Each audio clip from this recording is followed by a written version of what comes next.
Welcome to Politics and Prose. I'm Brad Graham, the co-owner of the bookstore, along with my wife, Alyssa Muscatine.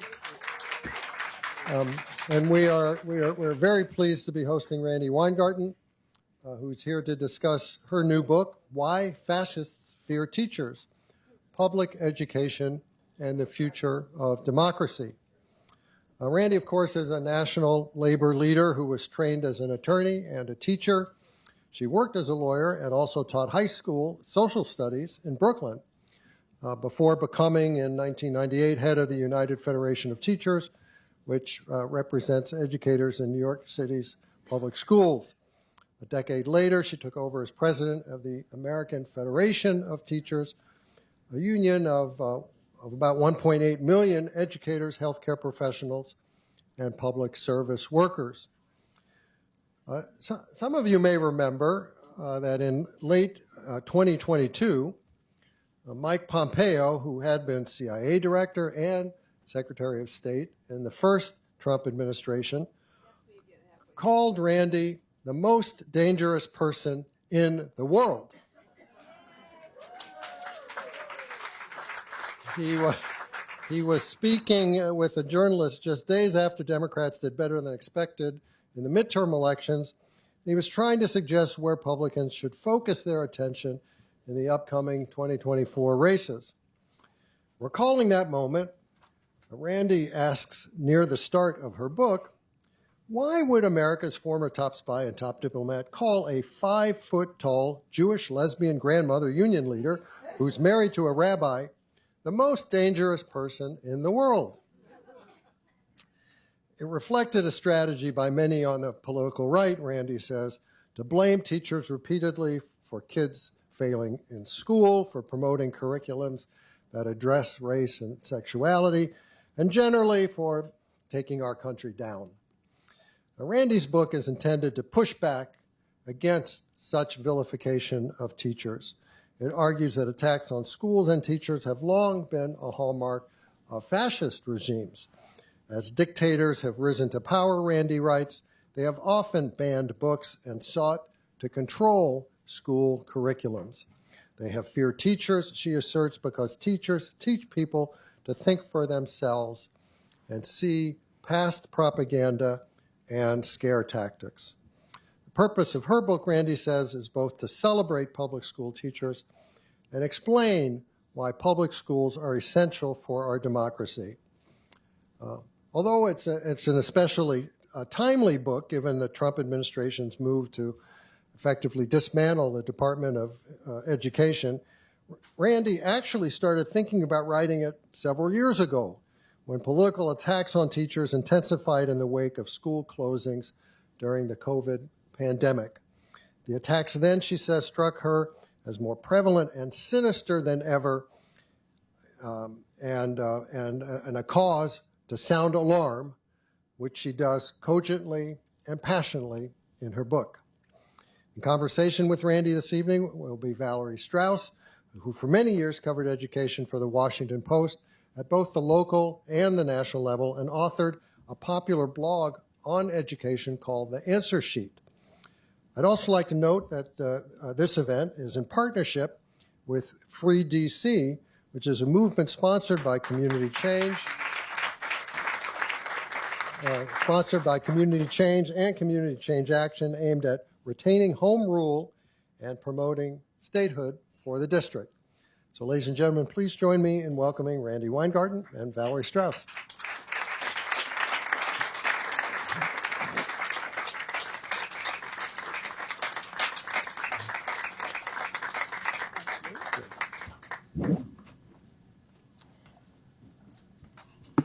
Wow. Yeah, wow. Thank you all for coming. What a crowd. Great. Let's just get started fast. We will, I know they originally said that you had to write your questions, and I do have one good question that came through, which I'll speak later, but we have a microphone, which we'll get to later. I would like to start with the Pompeo bit. Now, I did write about education for a very long time, and I wrote a lot of stories about really questionable behavior. But but this one, I have to say, when I heard that day, November 21st, 2022, I want to know what you thought. Did that help animate your research and writing of this book and wanting to do it? And what does it say about where we are today?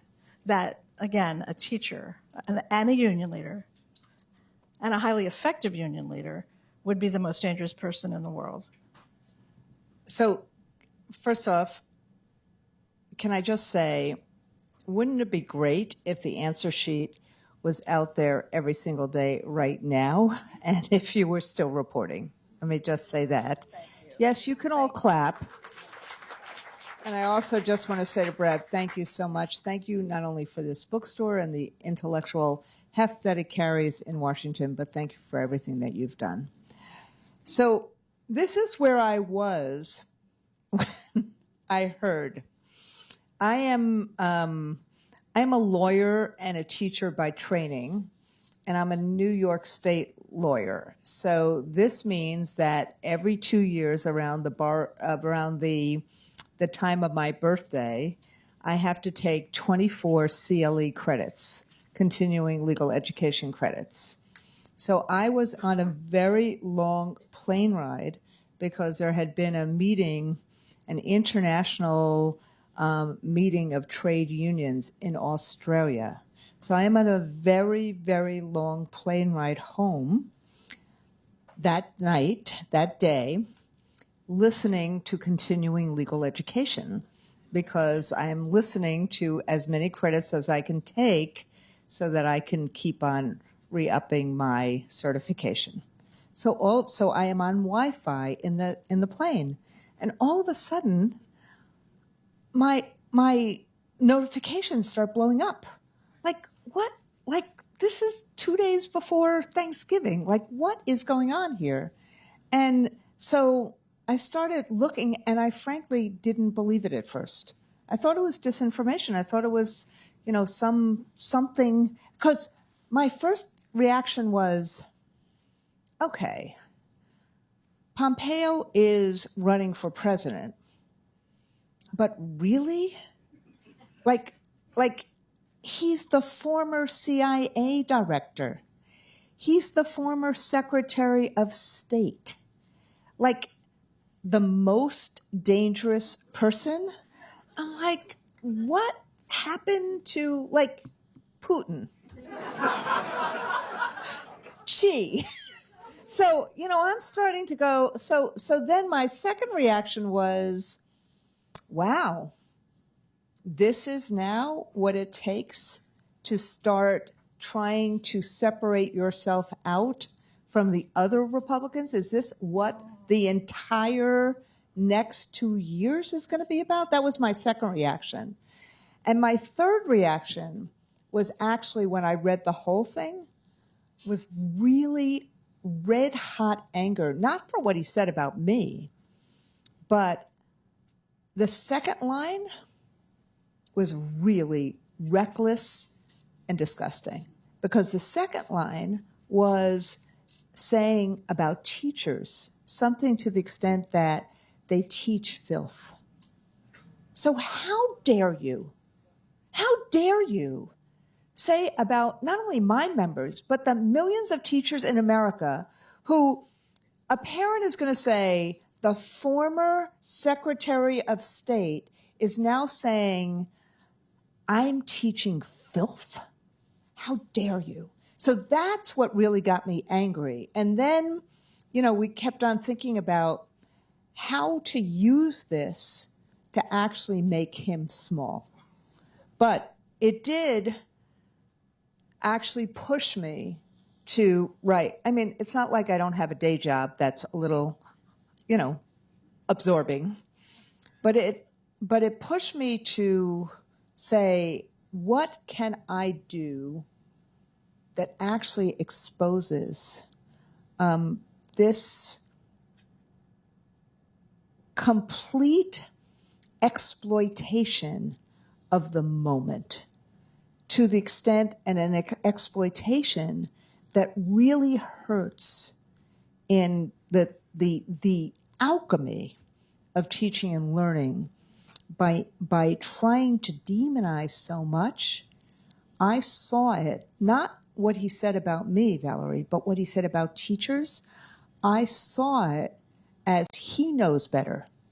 He knows what fascism is. He knows what authoritarianism is. He knows better. He knows by saying that teachers teach filth or smut or whatever the words were, that I needed to figure out a way to expose it.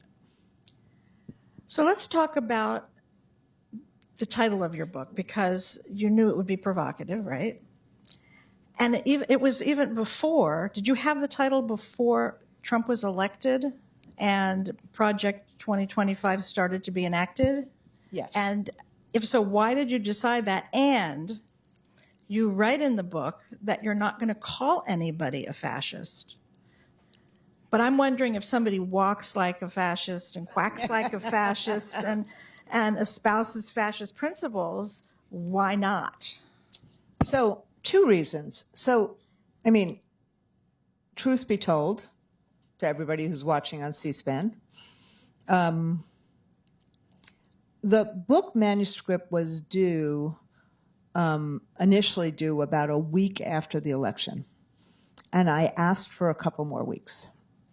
And the publisher and the Penguin Random House published the book, and I'm very grateful to them, thesis. But I asked for a few more weeks because I really wanted to think about it again. And I wanted to think about not only whether I was doing it, but how I was doing it. I thought about the title weeks and months beforehand. And I thought, and then I actually set upon the title again after what General Kelly and General Milley did, and because that actually scared me. I'll explain it if you want me to. Tell them quickly what they said. Actually scared me almost more than anything else, because they warned. It's not like either General Milley or General Kelly you would call liberal diehards, but they understand and understood comparative governments, for lack of a better word. They understood the warning they were giving. It's not like and the warning they gave, thank you, the warning they gave was essentially right before the election, 2 or 3 weeks before. They were both interviewed. I think one did a book, right? And they said words to the effect of, watch out, Trump really has fascistic tendencies. One said, both of them used the word fascist, both of them used, and their experiences. And what I was concerned about was the reaction, which was a political reaction as opposed to taking to heed the warning. And that really scared me. And but putting my teacher hat on, look, I am a lawyer and a social studies teacher. And putting my teacher hat on, I said, of course this is true. Because think about any of you in high school, and look, I feel like I'm to blame about this too. And part of this is what happened with No Child Left Behind and the construction of the curriculum. We don't teach comparative governments. We don't teach in American history. I said this in one of the interviews I've done. We teach, okay, America, 250 years ago. We are a really rebellious crowd. We didn't like the king. We didn't like taxation without representation, so we banded together and we fought a revolution. And since that point in the American experiment, we have been struggling and striving to be a better nation. But we always talk about it, and look, I teach about it, in the context of democracy and expanding or contracting democracy.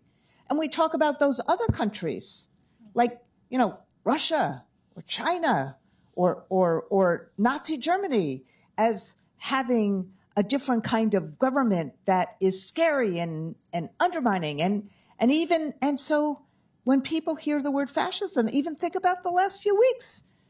mean, like, if it walks like a duck and quacks like a duck, but you can see how many people are so offended on a certain side that I actually say I am explaining fascistic behavior. No, I did not call you a fascist, but I am explaining the dehumanization, not only the division, but dehumanizing people, but having this view of a mythic past that never existed in the first place. And the us versus them, and undermining the them in such a way that the them is like specks. You know as well as anybody that public education has been under assault for several decades. I wrote a lot about it when I wrote for the Washington Post for many years. And we saw the ratcheting up of the attacks, the privatization movement. Now we have, and that's just sort of morphed into total assault on teachers. And I am actually worried about the future of public education. You write that it's inextricably linked, democracy and education. Presumably you mean public education. Can you talk about why that is so? The Founding Fathers, of course, did talk about education, but they really, most of them weren't talking about it for everybody. Correct. That evolved. So how do you connect it and think they're so connected? So let me start. Even though the Founding Fathers were not perfect, I think that's obvious. But they did have a few good ideas. Like, they created this country.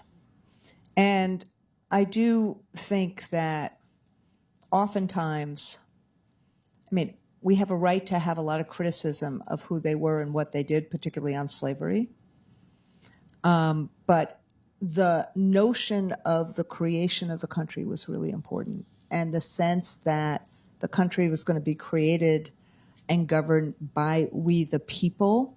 And there was that, and they were very, very concerned. Look, Madison was very concerned about factions. They were very concerned about tyranny and about kings and the separation of powers, executive, judicial, Congress, and then the separation of federal versus state were all an attempt to fight back against a concentration of power.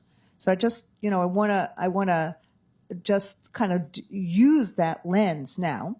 They thought that it was basically white dudes who were supposed to be voting, but they understood that, and this is where the connection starts. It doesn't end there, but it starts as a seed.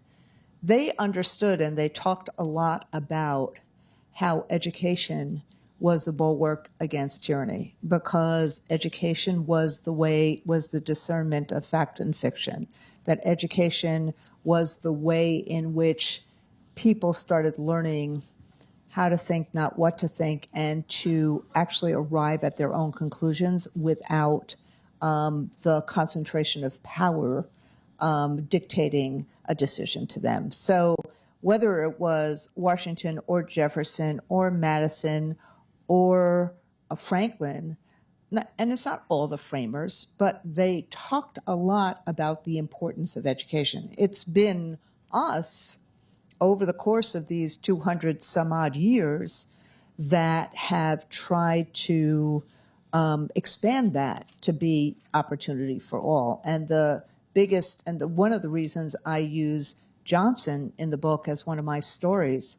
Look, half the book is both a warning, but it is actually a love letter to teachers and to the efforts of what teachers do and what public education is supposed to be.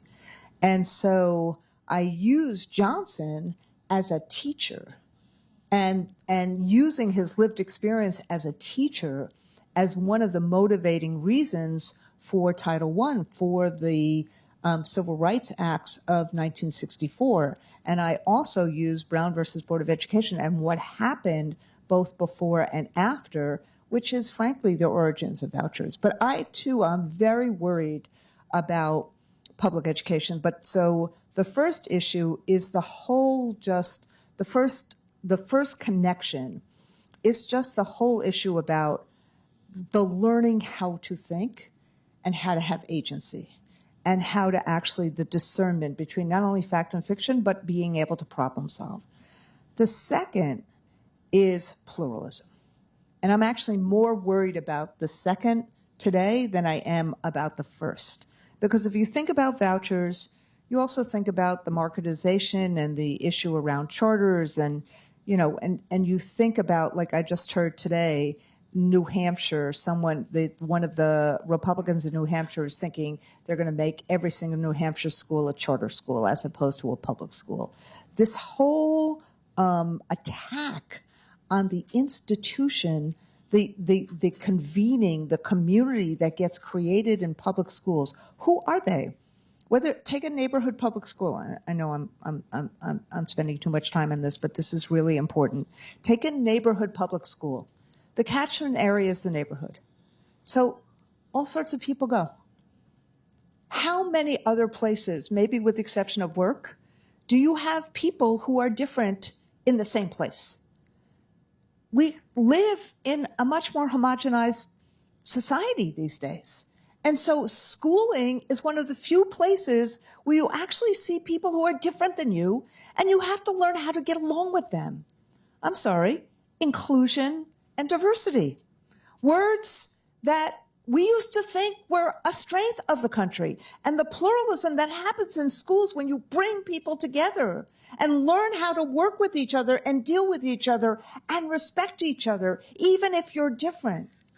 That is part of how we learn how to congeal as a society. And without that, how do you congeal as a society? How do you actually have a society that cares about each other and believes in each other, even when you have significant differences? What is the promise of America without that kind of pluralism? I'm going to throw out a few ideas that are connected, and I want you to just sort of riff off of them, okay? One of the things I've always been interested in is why teachers are so disrespected. Decade in, decade out. Many of them have to work 3 jobs, literally 3 jobs, to pay their bills. Is it because they are women, mostly women? Would it be different if they were mostly men? I don't know. Is it part of the anti-intellectual strain of thought that's always been part of American culture? There was a book written in 1963 by Richard Hofstadter, Anti-Intellectualism in American Life, which chronicled the rejection of expertise, the kind of thing we're seeing now. So we've seen periods of this before, but it strikes me that this period is different. I think it's all of the above. And I can throw out a couple of other reasons too. One, it's a disproportionately female workforce. Number 2, it's one of the only things we do for every single American child. It's how many other things that we do in America that actually is a government service, a proactive, positive government service for each and every person. And frankly, you know, we still have a country that does not respect the tools and conditions you need to create capitalism for everyone. And we're still fighting for equal opportunity. I think I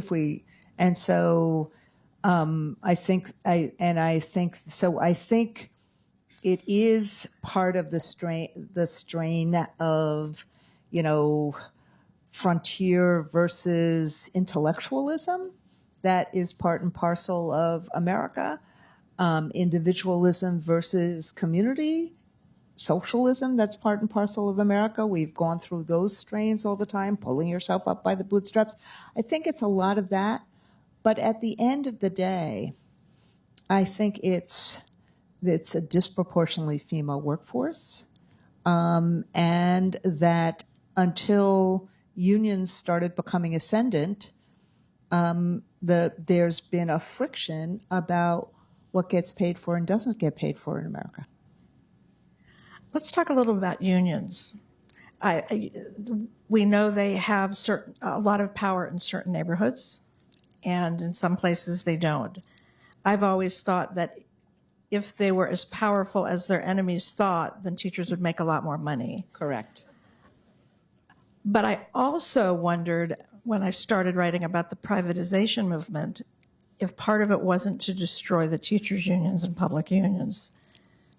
Do you think that was part of it? Yes. Fastest answer I ever got. I mean, think about, so let me kind of take a step back, which is there are three ways, in my judgment, that regular people in America have any power to affect change. One is pretty obvious. It's voting. We're supposed to be able to vote for officials who then do the will of the people, right? And hopefully we actually have statehood like we're trying to get to in Washington, D.C. Boy, that would have been an applause line.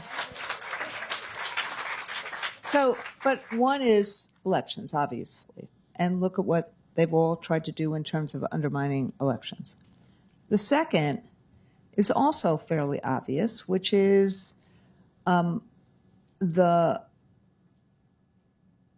ability to get an education so that you have the skills and knowledge to be able to do what you want to do in life. And in America, we have 50 different states and 5 different territories that do a public education system one way or the other. The third is, since, and I'll borrow what Ann Richards said, is that most of us are not born with a silver spoon in our mouths. So how do you have economic power if you're not born with a silver spoon in your mouth? You know, if you're a billionaire like Elon Musk, you have economic power. If you're a real estate developer like Trump, you have economic power. But what about most people? That's part of the reason that the ascendancy of the middle class happened in the 50s, 60s, and 70s with the ascendancy of unions. When 1 out of every 3 people in America were in a union, you had a bigger, broader middle class. And what did you talked about privatization in terms of American education, but what did the Chamber of Commerce do? Lewis Powell, as head of it from the 1960s on. It was a 1971 memo that Lewis Powell wrote about how to start to create a conservative infrastructure because he was worried about communists taking over. And then think about also the 1950s. Vouchers were thought of as choice for who? Basically white parents. What happened in the union movement in the arena of organizing? Right to work. What was it for? It actually undermined the ability of unions to organize in the South.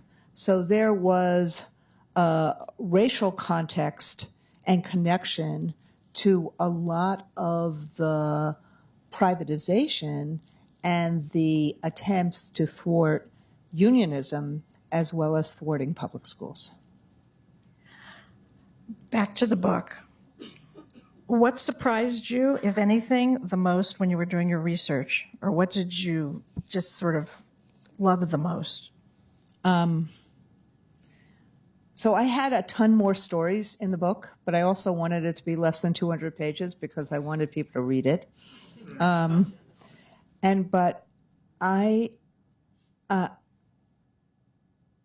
for any of you who know me, you know this is not going to sound weird, but look, I love my members, and I just fell in love with people again.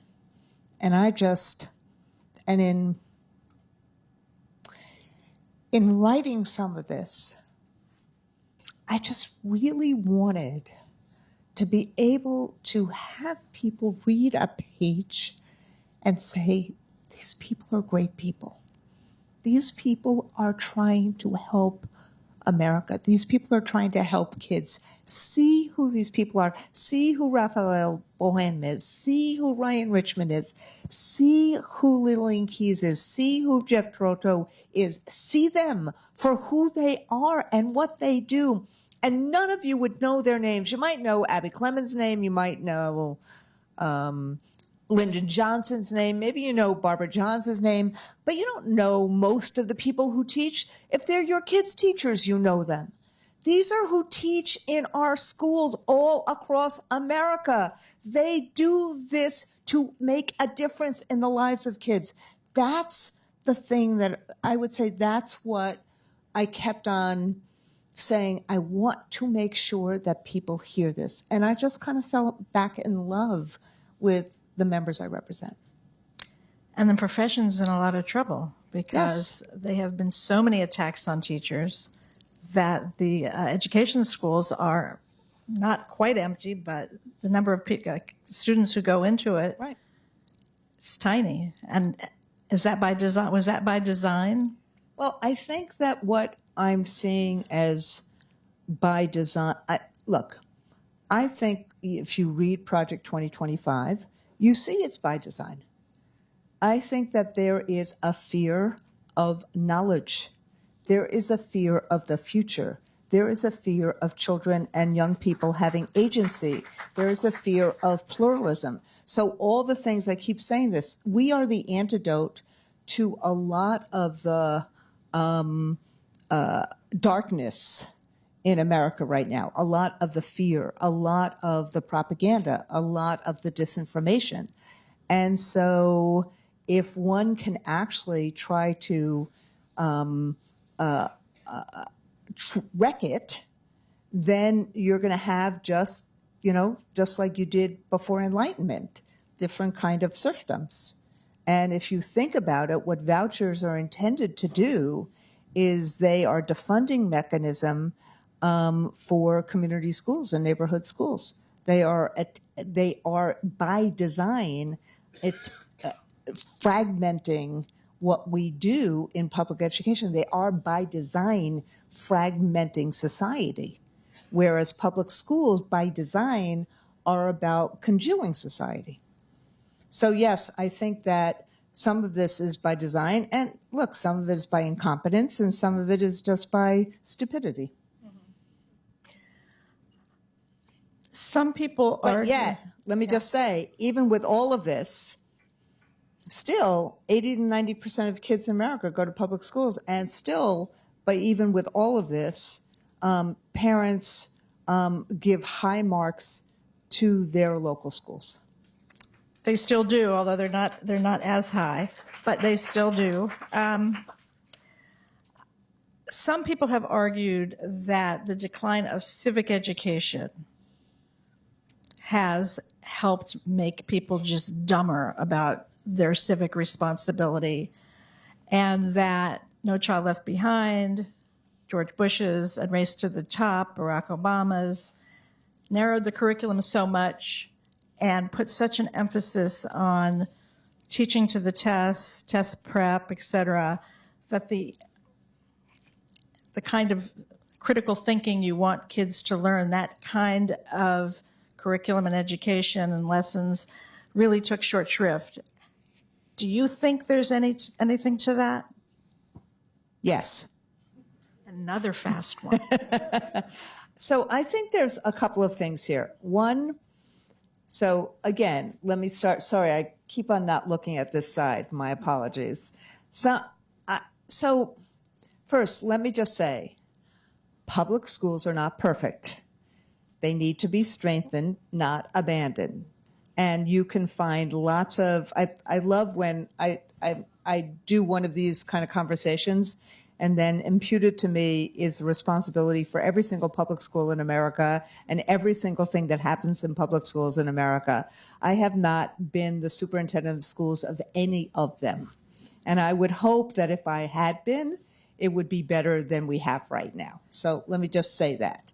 But if you are a social studies teacher in after literally 2000, you can't spend the time doing the work you want to do because of tests. So to teach civics well, it really requires a young person in an age-appropriate way actually understanding what government does. I used to love when people would say, well, Barack Obama is responsible for the sanitation services in New York City. No, he is not. Not even when he was president was he responsible for the, I mean, but it showed a lot of not knowing who was responsible and whatever, and you didn't have the time in a 5th grade or 6th grade class, or even a high school social studies class, to teach all of the nitty-gritty. Plus, if you did, people would be bored silly. So that's why, like what Ralph Bohnholm does, which is why I lifted him up, is he does an example in DC of getting kids involved and engaged in trying to solve a problem, and then using whatever civitas or civic services to get there. That is the way you should be teaching civics, so that people understand who does what and how do you influence it.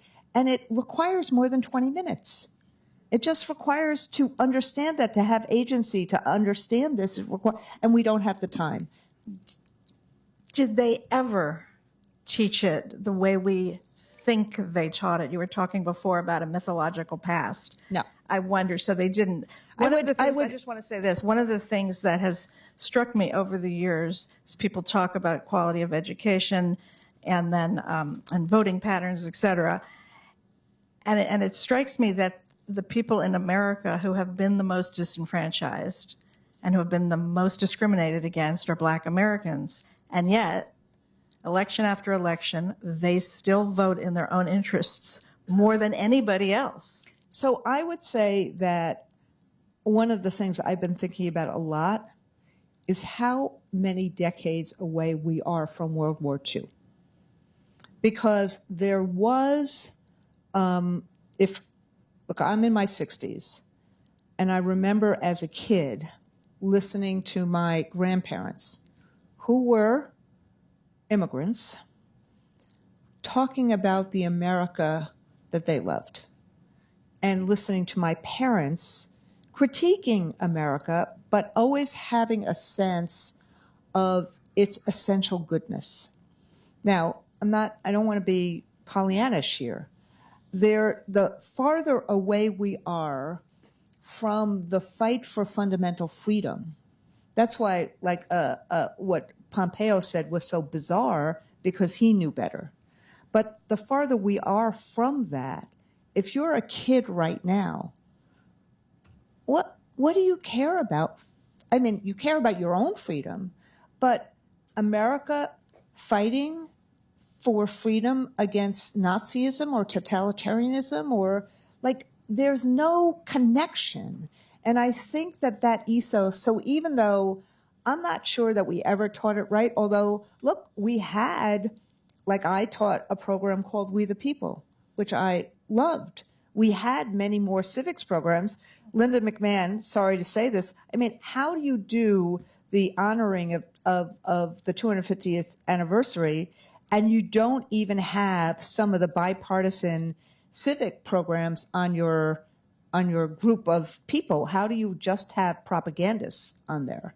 So all I'm saying is, I'm not sure that we ever have taught it perfectly well, but we made it for people, like, you know, when they had, we made it for some kids far more interesting and more connected. And I think we don't do that because of No Child Left Behind and because of Race to the Top.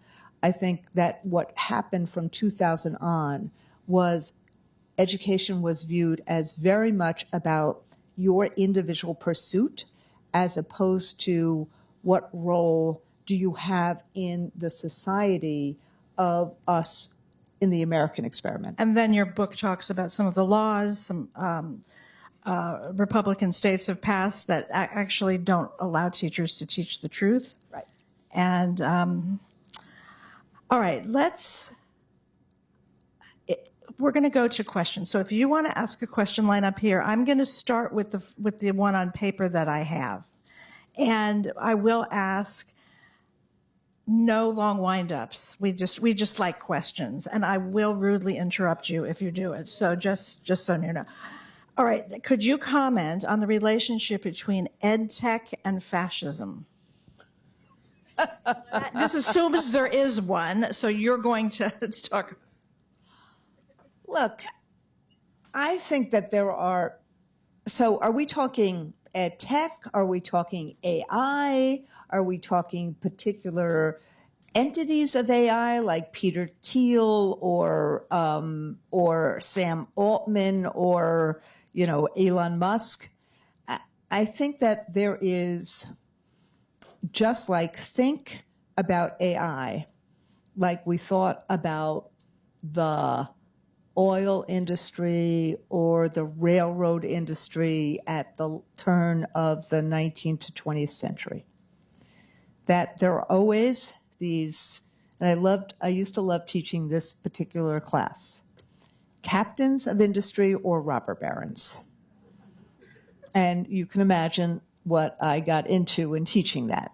But I did actually make sure in my class I asked the question whether they were captains of industry or robber barons. But there's always in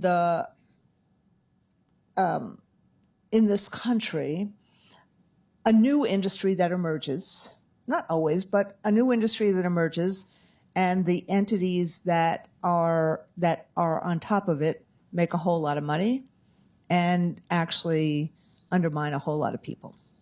And that is happening in terms of AI right now, as it was happening with the oil industry and as it was happening with the railroad industry. I think the fear that I have is that, and I say this as someone who just did a national institute with some of the biggest players in AI. My fear is twofold. Number one, I watched what happened with social media, and it is a complete and utter disaster in terms of attention of children and in terms of what has happened in terms of society and the fear that just the red hot disputes that we have in society right now and the anger. And there was no regulation. The immunization that social media companies got, calling themselves basically the press, they basically get away with anything they want to do. And we were unsuccessful in getting, and we tried, we're unsuccessful in getting baseline safety and security regulation for the AI industry. In fact, the only thing we won was that we defeated in the bill that Trump tried to get a 10-year preemption. So before the first question, let me just ask this. I will say that this woman is the most maligned person in the education world probably ever. People accuse her of things she never said. They accuse her of things she never did. She's constantly accused of keeping schools closed, which is actually quite the opposite. Your union put out a big program about how to open them safely. How does that feel? I mean, you really, really get it. So I would say 20 years ago, it felt really terrible. And I remember being in a car one day and talking to a friend of mine after a particularly really stupid, venal New York Post editorial when I was the president of the UFT, and really feeling sorry for myself. And the person who was a dear friend of mine on the phone said, "You don't have time to feel sorry for yourself." And what it did, and it was a good friend, it was not like, and said, they're doing it because you're making a point. And so what I've gotten to, it's not as if I am immune from it. You know, the one that really bothered me was that how many conversations did I have with people who were really fearful about what COVID was doing and convincing them to open schools if we had the right protocols, and how many times and how many conversations. And the fact that we were trying to open schools safely and effectively because we knew that society was breaking because of COVID, and to, instead of getting the help from these, you know, from the Washington Post or from the Wall Street Journal, I was getting killed. And that bothered me. But this is what I would say to all of you to answer Valerie's question. I think about my life as, how lucky am I? I don't think about it that way. I think about it as every single day I get to be the head of a union that every single day fights for educational opportunity for kids and for economic opportunity for adults. And I am the luckiest person on earth that I get to do this.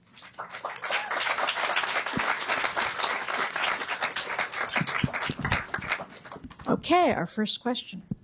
Hi, I'm Yesenia, visiting from California, and just wanted to share, proudly went through public school from most of my K through 12 up until my master's program at UCLA. And I feel like so proud of, I just wanted to say, I feel like teachers play a significant part in our lives, not only as students, but almost in many ways are second parents, right? And right now, I feel like the amount of hostility that our children across the state of California and across the country are experiencing as a result of the color of their skin, or as a result of their immigration status. Every day in the streets of LA, just yesterday there was a raid that almost picked up my own mom. There are children whose graduations are being interrupted, unfortunately, as a result of ICE. And so just constant fascist activities that we are trying to push back against. Do you have a question? Yes, I'm leading up to it because it's so complex, unfortunately. I understand, but we have other questions. Yeah. Our teachers, unfortunately, are now being forced to protect their students from being detained, and their parents who are being detained even at school drop-off zones. So look, I would say in Washington, D.C., Free D.C. is here. I want to just call them out they've been amazing. Parents and teachers in Chicago, in New York, in Washington, and in L.A., and frankly, other places. Portland, thank you. But people have created safe passageways to ensure parents and teachers together, to ensure that our kids could get to school. That is the best of American society. But the other thing that I'm really proud of teachers, and we did this like a couple of weeks. Look, January 20th, I wrote to Donald Trump. I know the dude from New York. I said, please do not get rid of. I said, I'll beg you, don't get rid of the ruling that made schools and hospitals and churches the sensitive location ruling. Yeah. And he never even bothered answering. But what teachers are doing around the country, they are in locus parentis. What they're doing around the country is we basically say, you can't come into a school. Like, could you imagine a guy with a mask coming in and we giving kids up to a guy with a mask?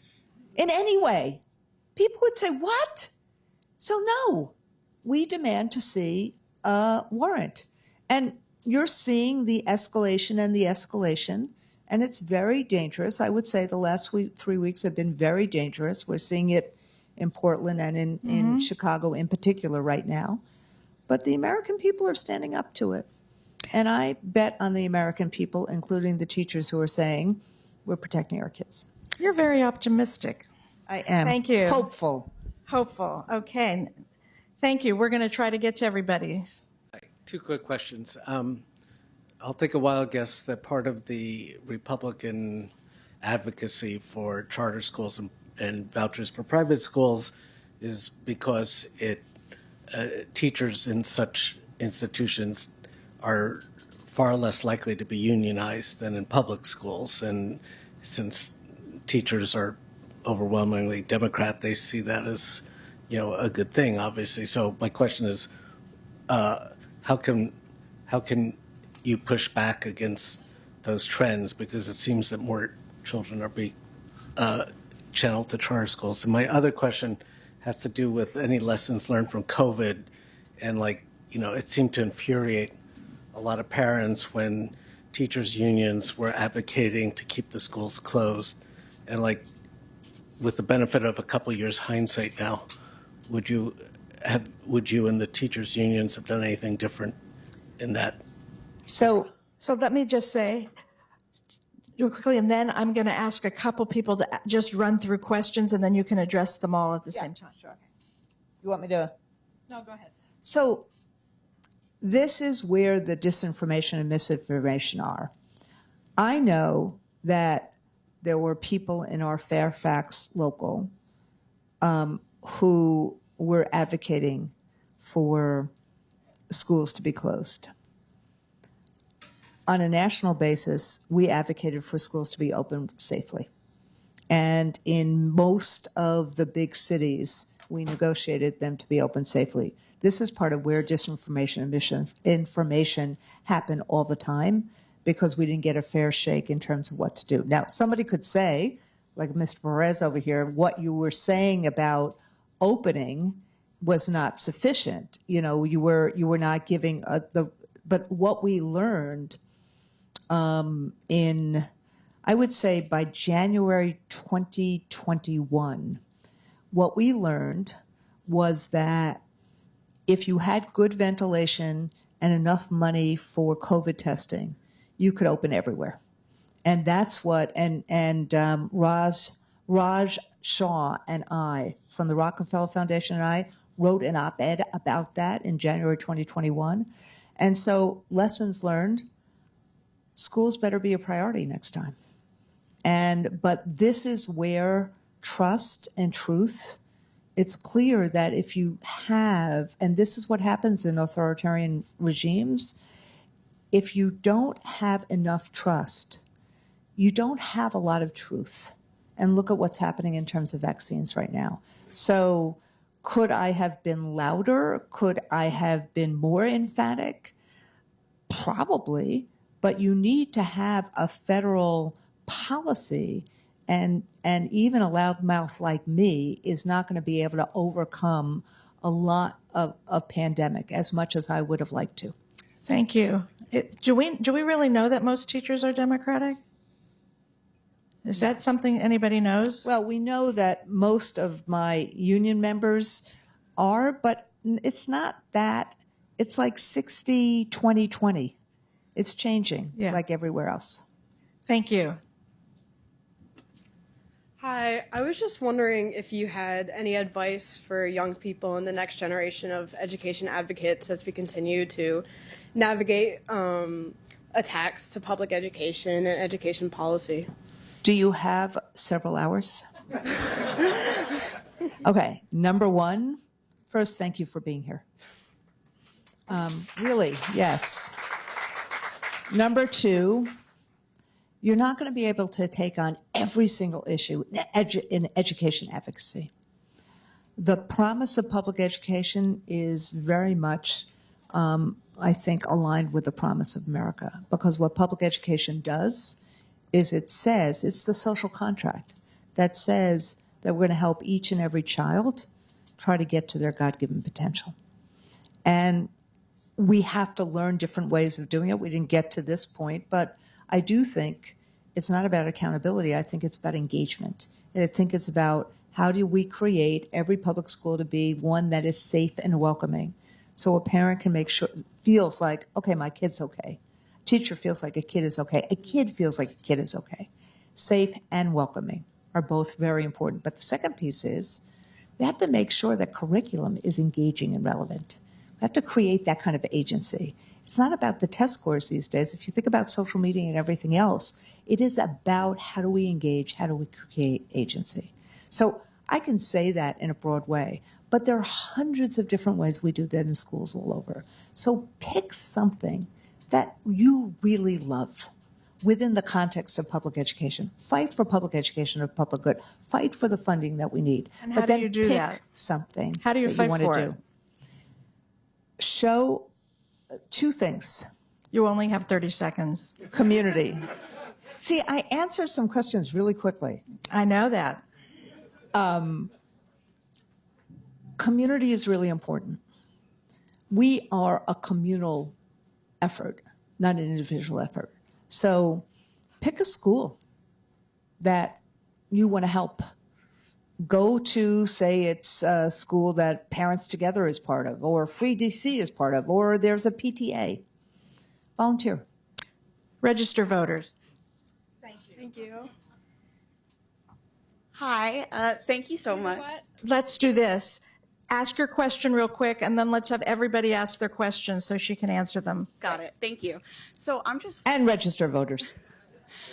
you've been talking a lot about community and the power of public schools to bring diverse people together. And I'm a teacher, and one thing that I've noticed is there is a diminishing trend right now in parent and community engagement in schools all around the board. And that really hurts students, it hurts parents, it hurts trust with teachers. Teachers aren't viewed as experts. I'm sorry, we need a question. Sorry. We have Well, 3 no, minutes. I'm so sorry. I'm just wondering ways that you think that schools, administrations, teachers, people like parents in the community could help bolster these communities, because it doesn't feel like our government is going to be doing it. Well, Thank you. Wait, no. Let's have the next person ask your question. Hi, Randy. and you'll remind me the question. Yeah. It's Connie McKenna. I'm not a redhead anymore, but I worked at AFT for 20 years, and we honor Randi. She's such a freaking fighter. There's nobody like her in the union world. Right. So Need your question. beyond flattery, I was my going last to say, flattery will get you everywhere. but I'm retired, so there's nothing in it for They me. really do stop this right at 8, so I need your question. Yes, Yeah. I have it. My last assignment was charter schools. It was very clear to us that charter schools were really just a strategy to get the very generous education budgets in towns out of the hands of the unions. And we were too busy to fight it, so we waited for charter. What's the question? She needs a question. I'm sorry. We're about to Okay, end. well, you're taking time too, I must say, but I'll get to my question. No, ma'am, I'm sorry. He's about to end this. What's up with charter schools? And what's up? One of the strategies everyone should know in charter schools is that they do not spend money on arts. And Okay. Let me get to Thank that you. one. So I'll get to community and I'll get to charter schools. Okay, let's have the other questions real quick. How do you deal with the concept that schools were founded, originally public schools, to produce a reliable, obedient workforce, and that we're focused on teaching to the test and a very particular curriculum? In contrast to the idea of building community, building engagement, building critical thinking. All that. Thank you. Do we have one more question over there? Oh, yeah, of course. Okay, thank you. Go ahead. You're done. All right. So schools, think about even the 3 questions and what it means about what schools are to the world. Schools should be about more community. How do we have the strategies as the teacher from, are you from DC? Yes. Okay. So how do we create a way that really encourages parents and teachers to work together in school, knowing full well that many times parents are working 3 or 4 jobs. And these days, particularly with all of our immigrant parents, people are really scared. So how do we create an environment that people feel welcomed, that nobody feels blamed, and that we do that. And that is work that's part of the reason why we push very hard the strategy of community schools, of which our union basically is involved in about 1,000 of them around the country, but we should have many, many more. And that's part of a strategy that we're trying to do. And if you're a member of my union, we are now putting $2.5 million of grants out to our affiliates to try to do this kind of engagement. So we're doing it as doing it through locals. We're trying to do that. So if you're a member of my union, come see me afterwards. In terms of charters, we've had a very mixed environment with. It's different than vouchers, but there are, and I say this in the book, there are a whole bunch of people like the Eva Moskowitz of the world who wanted to use charters as an alternative public schooling system. And ultimately, what they found out over the course of years, first, by the way, Eva Moskowitz's charter system, Success Academy, was closed longer than many public schools and never was criticized for it. So what does that tell you about where the criticism was coming from? But secondly, charters don't do very much better than regular public schools. And because it's really hard to do a school. And frankly, what we should be learning about from each other is what the best practices are if we actually really care about kids. And ultimately, what we're seeing a lot is a lot of charters are closing these days. Number 3, schooling has changed over the years. Schooling at the start of the 19th century was very much about how you create a workforce.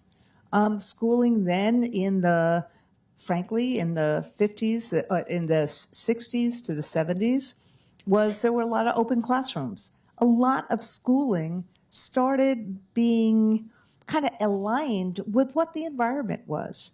And frankly, what I'm saying is what we need to do is we need to have some really basic values of what kids need to know and be able to do in the 21st century. We need to be able to actually, as a social studies teacher, teach kids how to think, not what to think. If I have kids, I don't start my classroom asking children, who did your parents vote for in the last election? I start my classroom really trying to figure out how I create a welcoming and safe environment where we teach and treat every single child as the special being that child is. That is the beauty of public schooling. And that is what I am going to fight for with every breath I have, each and every day that I can. Thank you all very, very much. Thank you.